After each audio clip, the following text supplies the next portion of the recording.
मैया की जय। देखो बच्चों, नवरात्रि का ये पावन पुनीत समय चल रहा है। इस पुनीत पावन समय में जो मैंने आपको सम्मिलित किया है, उसका मूल भाव आपको समझने की विशेष आवश्यकता है, क्योंकि आप में सद्विचार, सद्गुण, शिष्टाचार, संस्कार अगर सन्निहित हो जाए तो इस देश का, इस जगत का, अपने परिवार का, सबका कल्याण होना स्वाभाविक है। इस पुनीत पावन समय में अनेक तरह के सद्गुण हमें माँ से सीखने को मिलता है। उसमें मैं आप लोगों को विशेष रूप से परोपकार पे इंगित करना चाहूँगा, क्योंकि व्यास के पुराण में व्यास जी ने जो कहा है, अष्टादश पुराणेषु व्यासस्य वचनाद्वयं परोपकारः पुण्याय पापाय परपीडनम्। व्यास के 18 पुराणों में जो उसका सार है वो यही है कि परोपकार करने से पुण्य मिलता है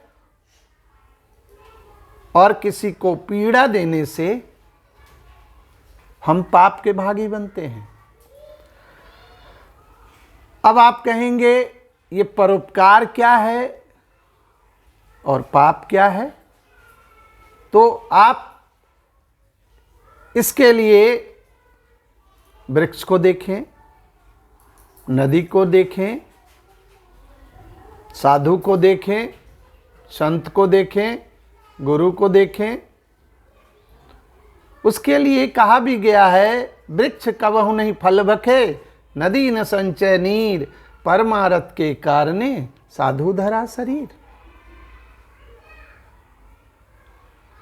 परमार्थ के लिए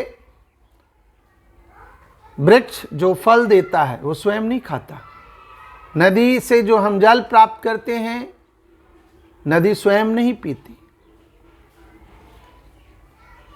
जो साधु जन हैं, सदैव निरंतर जल प्रवाह की तरह आज इस जगह, कल उस जगह, अपने प्रवचन के द्वारा, उपदेश के द्वारा समाज को जागृत करते रहते हैं। चाहे गौतम बुद्ध हों, महावीर हों, हर जगह उनके जीवन से आप प्रेरणा ले सकते हैं। और इसमें आपको विशेष इसकी आवश्यकता है, क्योंकि आपको अपने जीवन में अनेक कार्य करने हैं, अपने लिए, अपने देश के लिए, अपने परिवार के लिए, विश्व में शांति के लिए। हर जगह आपकी आवश्यकता है, क्योंकि अभी आप बचपन में हैं, बचपन से आप युवा अवस्था में जाएंगे। पूरे परिवार की जो सारी जिम्मेदारी है, देश की जो जिम्मेदारी है, समाज की जिम्मेदारी है, ये सारी चीज़ आपके ऊपर टिकी हुई है। आप देश के भविष्य हैं, परिवार के भविष्य हैं, विश्व के भविष्य हैं। आप कहेंगे परिवार देश के बाद ये विश्व की बात क्यों करते हैं? तो हम पूरे विश्व को अपना परिवार मानते हैं।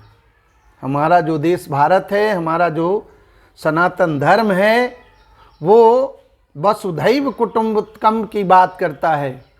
इसीलिए हम सभी आप बच्चों से इस नवरात्रि के अवसर पर यही कहेंगे कि परोपकार को अपने जीवन में उतारिए, जहाँ भी रहिए। अपने अब परोपकार का अपने घर में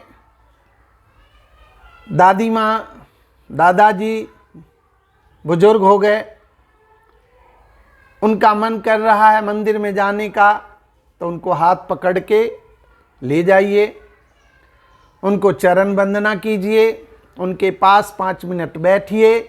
समय समय पे आप उनसे पूछते रहिए, दादाजी चाय लाऊं, दादाजी पानी पिएंगे।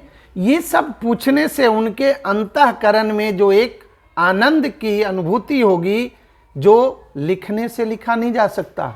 ये अनुभव करने की चीज़ है, और ये देगा कौन? ये आप लोग दे पाएंगे। ये भी एक परमार्थ की कड़ी में एक ये विचार है। अगर आप ऐसा करेंगे तो आप स्वयं भी आनंद में रहेंगे, और आपके दादाजी, दादी जी, माताजी, पिताजी सब लोग आनंद में रहेंगे। चूँकि वो आनंद में रहेंगे तो आप भी आनंद में रहेंगे, क्योंकि उनसे आशीर्वाद मिलेगा, संवेदना मिलेगी, जो देखने से दिखती नहीं है। जैसे दवा और दुआ, इसमें दवा से ज़्यादा दुआ की आवश्यकता होती है। ठीक उसी तरह से वो दुआ जो आपको अंतःकरण से देंगे, वो डायरेक्ट प्रभु की कृपा समझें आप। माँ की आराधना वंदना के साथ साथ उनकी आराधना वंदना जो करते हैं, तो माँ से कहीं भी वो ज़्यादा काम देगा। ऐसा आप अपने भाव रखें। इसी के साथ चूँकि माँ की चर्चा है, वंदना है, तो मैं आपसे कहना चाहूँगा, चूँकि आज कुष्मांडा माँ की बात है। सुरा संपूर्ण कलशम रुधिराप्लुप्त में बच दधाना हस्त पद्माभ्याम कुष्मांडा शुभदास्तु में। माँ दुर्गा के चौथे स्वरूप को कुष्मांडा कहते हैं। अपने मंद स्मित हास्य से अंड और ब्रह्मांड को उत्पन्न करने के कारण ही ये कुष्मांडा नाम से कीर्तित हुई। अपने ईसत हास्य से ब्रह्मांड का निर्माण करने के कारण ये सृष्टि की आदि शक्ति हैं। इनके शरीर की कांति सूर्य के समान देदीप्यमान है। इनकी 8 भुजाएं हैं, अतः इन्हें अष्टभुजा देवी भी कहते हैं। इनके दाहिने ओर के हाथों में कमंडलू, धनुष, वाण तथा कमल सुशोभित हैं, और बाएं ओर के हाथों में अमृत कलश, जपमाला, गदा तथा चक्र हैं। इनके सिर पर स्वर्ण मुकुट और कानों में स्वर्णाभूषण हैं। ये सिंह के ऊपर आरूढ़ हैं। इनकी उपासना नवरात्र के चौथे दिन की जाती है। माँ कुष्मांडा की उपासना से भक्तों के समस्त रोग शोक विनष्ट हो जाते हैं तथा आयु, यश, बल और आरोग्य की वृद्धि होती है। बोलो कुष्मांडा मैया की जय।